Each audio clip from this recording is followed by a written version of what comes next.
What if the French and the Spanish are not as similar as people think? They share a border, they share Roman history.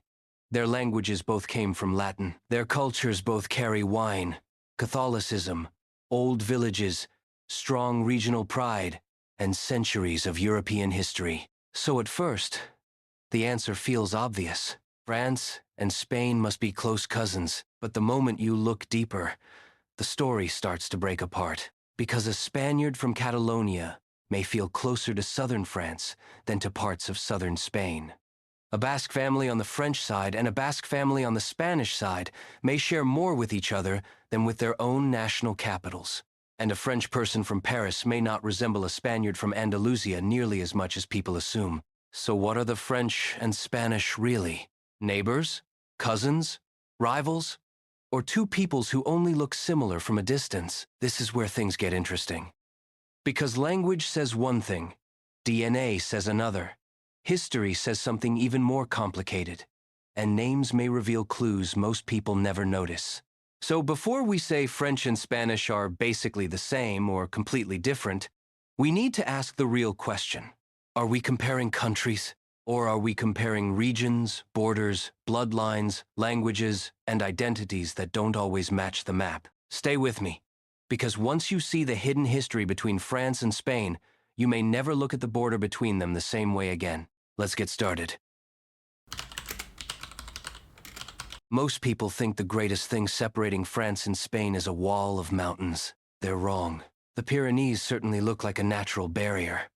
Stretching for hundreds of kilometers between the two countries, they appear to divide Europe into two distinct worlds. It's easy to assume that these towering peaks kept the French on one side and the Spanish on the other for thousands of years. But history tells a completely different story. Yes, the mountains made some journeys difficult, but they never stopped people from crossing. Hidden valleys, mountain passes, and ancient trails became lifelines for traders carrying salt, wine, wool, and iron between communities. Shepherds moved their flocks across the highlands with the changing seasons, following routes that existed long before modern borders were ever imagined. Families settled on both sides of the mountains, and marriages quietly connected villages that today belong to different countries. And it wasn't just the Pyrenees. To the east, the Mediterranean Sea linked ports in southern France with those in northeastern Spain. Ships carried merchants, craftsmen, pilgrims, and ideas from one coast to the other. To the west, the Atlantic coastline opened another gateway, where fishing communities and maritime traders maintained contact across generations. The result was something many people never expect. France and Spain were never isolated, worlds developing completely apart. For centuries, people, goods, customs, and even families moved back and forth, creating connections that no mountain range could erase, which is why one simple idea changes the way we look at this border forever. Sometimes mountains create borders. Sometimes they create neighbors. But here's the twist. If the French and Spanish were connected for so long, why didn't they become one people? Why do they still speak different languages, carry different surnames, and often see themselves as culturally distinct? Because geography is only one piece of the puzzle, and the real story begins much earlier than the border itself. Before there was France, before there was Spain, there wasn't even French or Spanish. There were no national flags, no borders, and no people calling themselves French or Spanish. If you could travel back 7,000 or 8,000 years, you wouldn't find either country on a map. Instead, you'd meet scattered communities whose descendants would one day help shape both nations. The first great turning point came when Neolithic farmers arrived from Anatolia, in present-day Turkey. They didn't come as conquerors with armies. They brought something far more revolutionary: farming. As they spread across Europe, they introduced crops, livestock, and permanent villages, leaving a genetic legacy that still survives in both France and Spain today. But the story didn't stop there. Thousands of years later, the Bronze Age transformed Europe again. Among the most influential were the Bell Beaker peoples, whose distinctive pottery has been discovered across vast stretches of Western Europe. They carried new technologies, customs, and ancestry that became part of the populations living in both regions. Yet this is where their paths began to diverge. Across much of what is now France, Celtic-speaking Gauls became the dominant peoples, creating societies that stretched across forests, rivers, and fertile plains. Meanwhile, much of the Iberian Peninsula was home to the Iberians, alongside Celtic groups that settled in different regions. Rather than one unified population, ancient Spain was already a mosaic of cultures. This is the part many people never hear. Some of the ancestors of today's French and Spanish people were shared, passed down through thousands of years of migration and settlement. Others were entirely different, giving each region its own unique character long before either nation existed. So if these populations already had both common roots and important differences, what brought them closer together than ever before? The answer arrived with a civilization so powerful that it reshaped languages, roads, cities, and identities across Western Europe. And once Rome appeared, the story of France and Spain would never be the same. What if the biggest reason French and Spanish seem similar has nothing to do with France or Spain? That sounds strange at first, but it may be the key to the whole story. Because before French existed, before Spanish existed, and before either country had a national identity, Rome arrived and redrew the future of Western Europe. The Romans conquered Gaul, which later became the foundation of France. They also conquered Hispania, the ancient Roman name for much of the Iberian Peninsula. And once both regions were inside the Roman world, something powerful began to happen. Rome did not only conquer land, it connected people. Roman roads stretched across mountains, valleys, towns, and ports. Cities were built or transformed. Trade expanded. Soldiers moved across provinces. Administrators carried Roman law. Merchants brought goods and ideas from one region to another. Local elites adopted Roman customs, Roman names, Roman architecture, and eventually Roman ways of thinking. But the biggest change was language. Latin became the language of power, law, trade, and daily life across both Gaul and Hispania. Over centuries, that Latin did not remain frozen. It slowly changed in different regions, eventually becoming French in one direction and Spanish in another. That means French and Spanish are not similar by accident. They are related because both were born from the same Roman linguistic foundation. For centuries, they weren't neighboring countries. They were neighbors inside the same empire. And that changes everything. Because when two regions spend hundreds of years under the same laws, roads, cities, armies, and language system, they will carry echoes of that connection long after the empire falls. But Rome did not last forever. And once Roman power collapsed, Gaul and Hispania were no longer moving under the same roof. That is when their paths began to separate, and the differences between French and Spanish identity became impossible to ignore. You ever walked through a busy street in Barcelona or Marseille, Seville or Bordeaux, and thought, these places don't feel as different as I expected? You're not imagining it. Spend a little time in both countries, and you'll begin to notice familiar rhythms of life that seem to cross the border with ease. Lunch isn't just a meal, it's an event. Dinner often stretches late into the evening, with family and friends gathered around the table, talking, laughing, and refusing to rush home. Walk into a village cafe, and you'll find people discussing football with the same passion they reserve for politics or family stories. Whether it's cheering for Real Madrid or Paris Saint-Germain, football is far more than a sport. It's a shared language that brings entire communities together. Then there's wine. Both France and Spain have spent centuries perfecting vineyards that have become symbols of national pride. A bottle of wine isn't simply something to drink. It's part of local history, tied to the land, the climate, and generations of tradition. Religion also left a lasting mark. Catholicism shaped holidays, architecture, festivals, and everyday customs on both sides of the border. Even for people who rarely attend church today, its influence still echoes through family celebrations and local traditions. And speaking of family, both societies place enormous value on close relationships. Grandparents remain active in family life.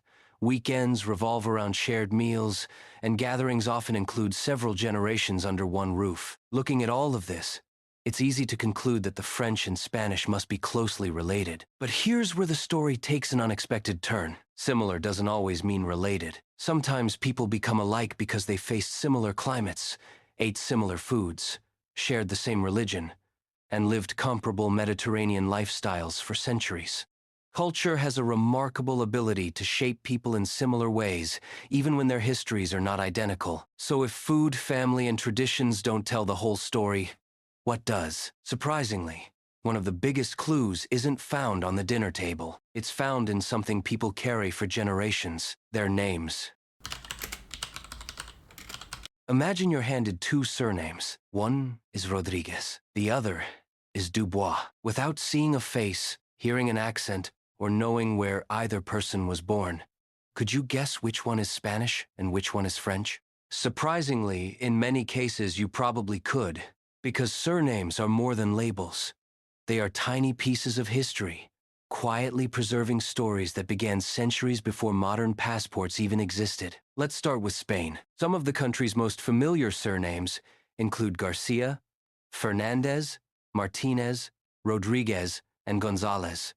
At first glance, they seem unrelated, but look a little closer, and a fascinating pattern begins to emerge. Why do so many Spanish surnames end in "ez"? The answer takes us back to the Middle Ages. That ending originally meant son of. Rodriguez meant son of Rodrigo. Fernandez meant son of Fernando. Martinez meant son of Martin. Gonzalez meant son of Gonzalo. These are known as patronymic surnames, names that identified a person through their father. Over time, they stopped changing with each generation and became permanent family names, carrying medieval ancestry into the present day. Cross the border into France, and the picture changes. Names like Martin, Bernard, Dubois, Moreau, and Laurent usually follow different traditions. Some came from a person's occupation. Others described where a family lived. Dubois, for example, literally means "from the woods." Many French surnames also developed from personal characteristics, local landscapes, or regional identities, reflecting the incredible diversity of medieval France. This difference tells us something remarkable. While Spain leaned heavily toward identifying families through fathers and lineage, France developed a broader mix of naming traditions shaped by geography, professions, and local communities. Of course, history is never perfectly neat. Migration, border changes, and centuries of movement mean you'll occasionally find French surnames in Spain and Spanish surnames in France, but the overall patterns are still visible. And perhaps that's the most fascinating part of all. A surname isn't just something you inherit. It's a historical fingerprint, passed from one generation to the next, preserving clues about where a family came from, how they lived, and sometimes even who their ancestors were. A surname can preserve 1,000 years of history, but names are only one layer of the story. Because when scientists began comparing the DNA of French and Spanish populations, they uncovered a picture that was even more surprising than the surnames themselves. Here's where almost everyone gets it wrong.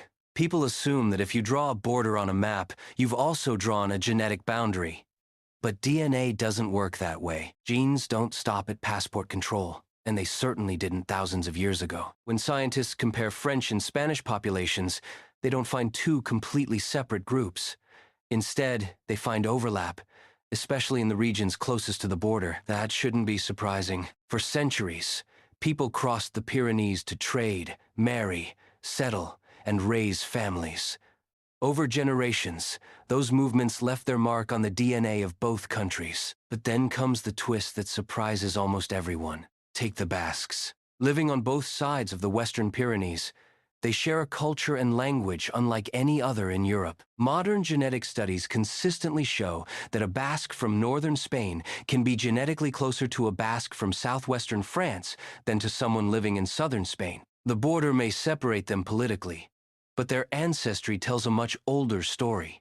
The same pattern appears further east. Catalonia has maintained close historical ties with southern France through trade, migration, and shared medieval connections. While Catalans are unmistakably Spanish today, their history reminds us that populations have never been confined neatly within modern borders. And this reveals something much bigger. Neither France nor Spain is genetically uniform. A person from Brittany does not necessarily share the same genetic profile as someone from Provence.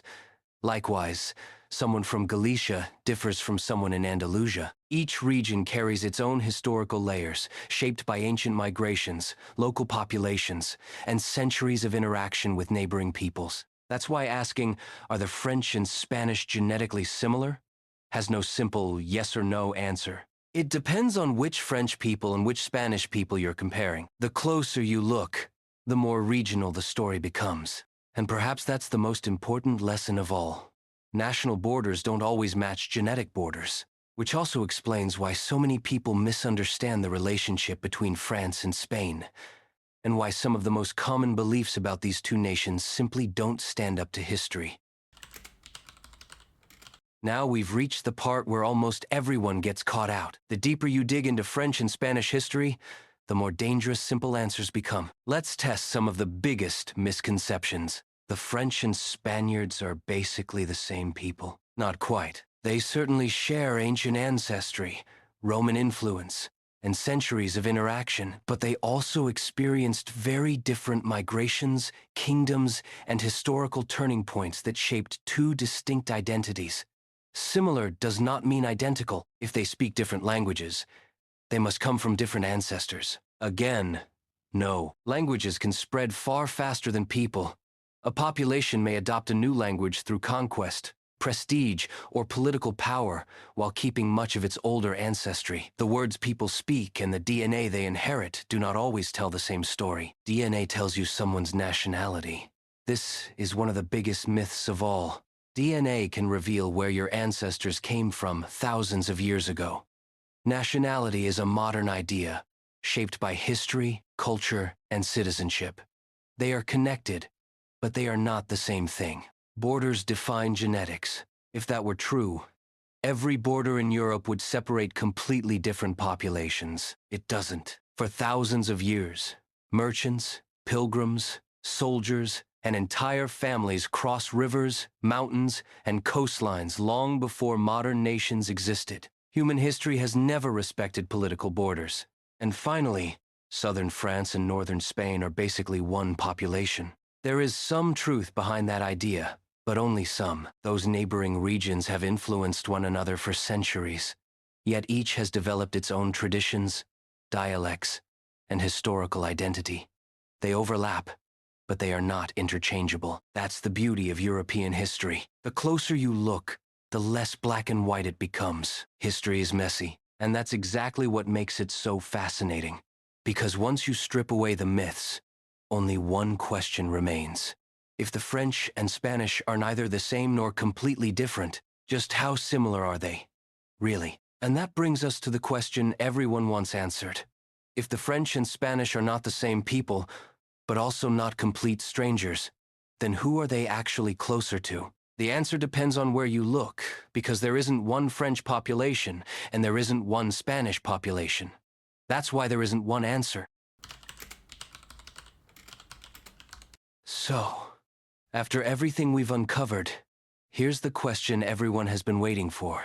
Are the French and the Spanish actually close relatives? The answer is yes and no. That may sound like a contradiction, but it's the only answer that fits the evidence. Let's begin in the south. If you compare people from southern France with those from northern Spain, especially regions close to the Pyrenees, you'll often find a remarkable degree of overlap. Centuries of trade, migration, intermarriage, and shared history created connections that neither mountains nor modern borders could erase. In many cases, neighboring regions have more in common with each other than with distant parts of their own countries, but move hundreds of kilometers away, and the picture changes. Compare someone from Brittany in northwestern France with someone from Andalusia in southern Spain, and you'll see far greater differences in history, culture, and even genetics.